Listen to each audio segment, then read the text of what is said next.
Pero yung experience mo naman, ito na, you're in PBA, Tanduay. Very young team ang Tanduay nito. Bago pa second year sila, ng Tanduay that time.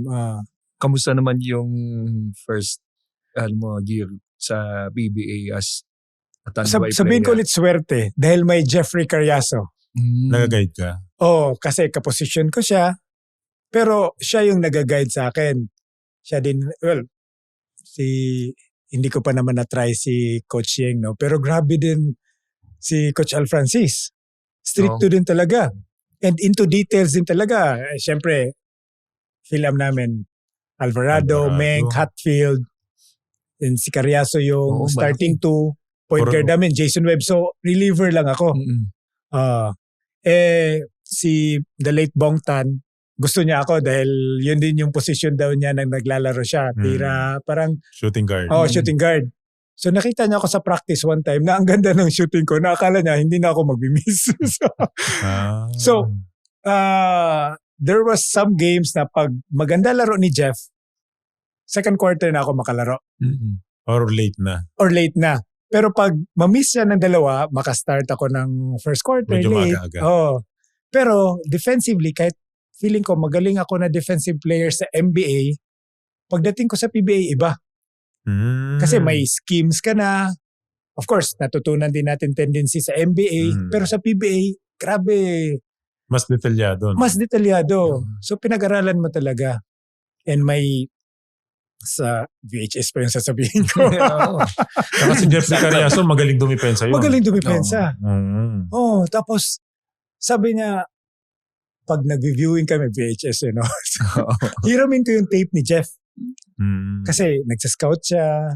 Tapos doon nakita, for him to be at this level, meron pala siyang mga sikreto na dapat ko rin, and siya, he's very generous.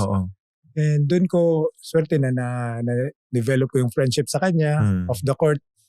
Marami din ako natutunan. Pero how he leads, I guess when he was with Mobiline, I think started with Alaska, champion. He's just playing his role kasi nandun pa sila Kenneth and Jolas. When he was traded to Mobiline, franchise player. And nung napunta sa amin, siya nagli-lead pero nakita ko na open siya to teach yung mga batang player. Nag-guide siya. Yes, nag-guide. Ganda. Sino ba ang na-assign sa'yo na babantayan mo na player that time na inaaral mo talaga? Well, sino ba mga player na binabantayan mo? Nung napunta sa San Miguel, syempre yung mga kaposisyon. Pero alam nila, mahirapan ako. So, pinapressure sa akin si Olsen. Point guard. Point guard. Kasi si Jeff makadala ng bola syempre at that time, may illegal defense naman. Kung may magaling ka na low post player, binibigay mo lang sa kanila yung bola. Kaya sila Ildefonso, Sigel, puro lang post So, double. Pag walang double, one-on-one. So, ako, para mataas yung time ko, taga-pressure lang ako kay Olsen. So, para ma-delay lang. Pero mahirap dahil siyempre, magulang. Tsaka ikaw mang bata noon. Tsaka siyempre, pag bata ka. May energy ka. May energy. Meron bang tinest ka ba nila as someone that's coming from NBA, yung mga players? Ito, PBA ka na, bata. Para may ganun bang... Parang binyag-binyag. Meron ba? Si Vergel Meneses. The boy. Tinira ka? Pwede ko naman. Oo naman.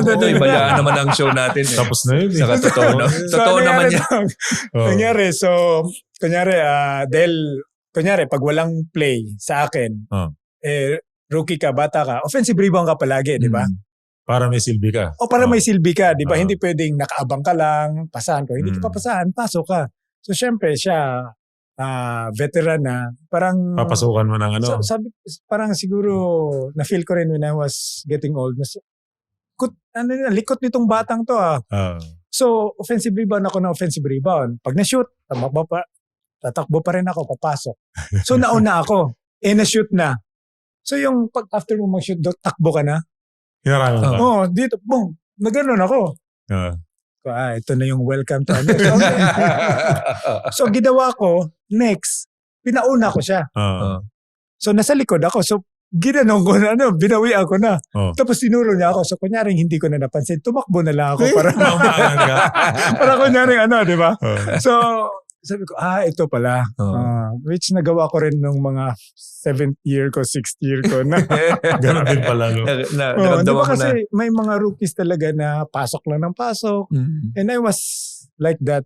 So, ginanong mo rin siya, para pinaramdam mo na, lalaban ako. Hindi. Ginanong ko sa likod.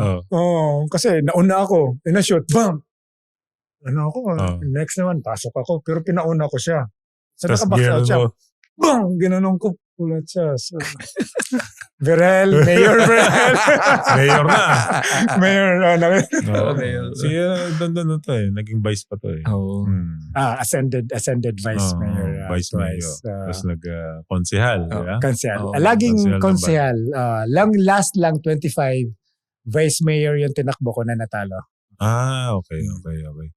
Pero natapos mo yung term mo sa konsehal? Hindi ko natapos, Dog, dahil 2019, nanalo ako as number 1 councilor. Then the elected mayor died November of 2021. Then as number 1 councilor, umakyat ako as vice mayor for 7 months. 22, bumalik ako as councilor, nanalo ulit as number 1. Then the elected mayor was suspended 2023 for leading to 24. So, umakyat ulit ako as vice mayor. So, never ko na finish yung term as councilor. So, lagi kang umaakyat. No? Laging umaakyat. Parang basketball lang. Yes. So, yung party namin, nag-decide, mag-vice mayor ka na lang kasi may experience ka na eh. So, for 6 years, I think, almost 3 years din ako nag-vice mayor. Galing. And there was even a time na naging acting mayor that I have to face parang ambassador from, I guess, Turkey, and there was a European country. Ikaw. Courtesy call, ikaw mag-present, and you have to explain to them, ano yung direction ng city, and yung SRP namin, ano yung future developments, and what we're facing, and obviously, how do you solve traffic and waste management? Tinatanong ko palagi din. Sasagutin ko, ganito. Galing. Nasagot mo. Nasagot naman kasi nag-aral din naman tayo. Thank you for watching Balyahan with GB and RDO, powered by Sports Plus, the official gaming partner of the Philippine Olympic Committee. Kung nagustuhan mo ang napanood mo, here's some more videos. Huwag mo rin kalimutang mag-like, comment at subscribe para lagi kang first dibs sa bagong videos ng Balyahan.